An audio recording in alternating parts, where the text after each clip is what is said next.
Hi, I'm Ben Orford and we're down the field today and we've brought all our green woodworking equipment down here. We thought it would be fantastic to introduce you to the world of green woodwork. So back as a teenager when I started my greenwood apprenticeship, I learned all the relevant skills of how to work the woods, cleave timber, use various hand tools safely. So we're going to show you how to set up your pole lathe, how to use your shave horse, how to use your axe, how to get the best from the wood, and obviously show you the 4 major chisels that we're going to get you to use on the pole lathe. We're actually going to show you how to make a traditional 3-beaded Windsor chair leg. So we're using the simple tools and a bit of muscle power. We're going to show you how we go about producing something like this.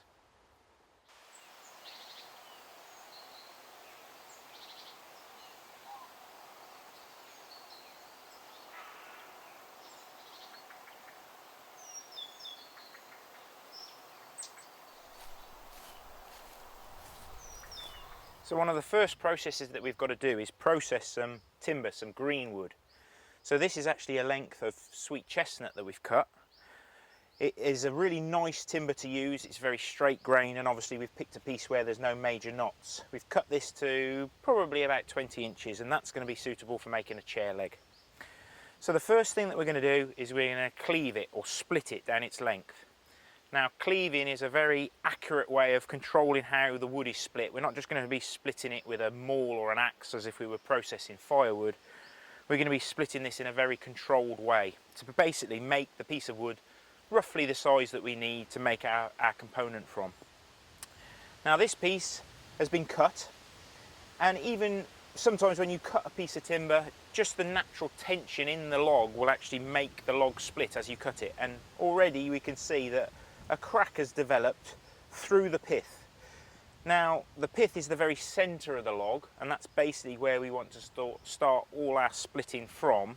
That's the very first bit of growth in the tree. Now, in the ideal world, the pith would be right in the centre of the log, but this log sort of almost shows exactly how life is, and the pith is slightly off to one side, and this crack is pretty much protruding right from almost one side through the pith to the other.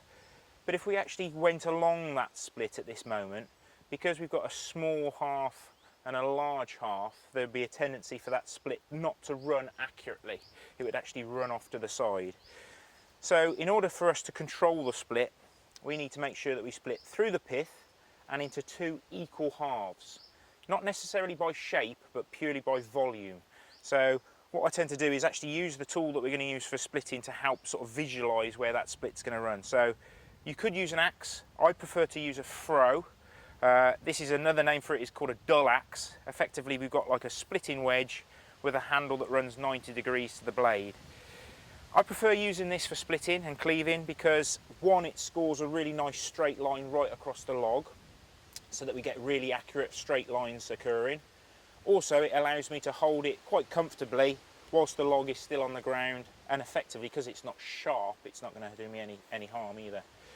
The main thing to do is make sure that you place it on through that pith, visualise that you've got those 2 equal halves, and it's really important when you're using a metal tool for splitting that you don't use a metal hammer for actually striking on the back edge of that tool, because you can damage the tool and you can get chips occurring. So this is a really nice crude wooden club made from a bit of butt end of an ash tree, so very tough. We've just made a very crude handle. What we're going to do is brace ourselves, make sure we're stood in a safe quarter, and we're going to strike the back of the froe and get that froe blade buried into the wood. So a few blows. Now, because this is a relatively short length, the split has almost already run right through to the end. If this was a long piece of timber that we were splitting, we could then use the froe and the handle in a device called a cleaving brake to actually control how that split runs. But because this is a relatively short length, I brace it against my leg and I use the handle just to apply a bit of pressure, and you can see that very easily we've split this log. And now what we've done is we've relieved all the tension that it would be in that piece of timber if we left it in the round.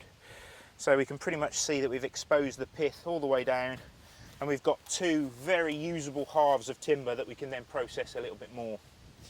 So obviously this is far too big for a chair leg, so once you've split it in half, we always want to try and split it into 2 equal halves if we can, but the size of component that I need is probably looking at about 1.5 inches in diameter. So I'm actually going to split 1/3 off at this stage.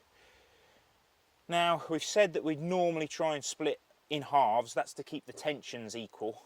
But if you have got to split an unequal amount off to get the right size component, this is the time that you need to do it. As soon as you split it in half, that's when you then make that odd shape to be cleaved off, and that will mean that the component is bigger, it won't flex as much, and it should run nice and easily then. So again, place the throw on, use the club again, make sure that you're stood so if the tool does come flying through, you're not going to get cut feet or anything. And we want to try and make it a real sharp crack with the maul. We want to try and make that shock wave go as far down the length of timber as possible so it doesn't have that opportunity to run off. So that's pretty much perfect. It hasn't run off drastically. We've got that third split off, and when we come to split this section now, it'll be nice and easy because it's going to be split in two. So we're going to go back into those 2 equal halves. So that's our section of timber cleft. Really nice straight grain. You can see how it's kept all that natural strength in that piece of timber, and you can start to see where it's even run round small little pin knots and things like that. So at that stage we can then go on to the axe work.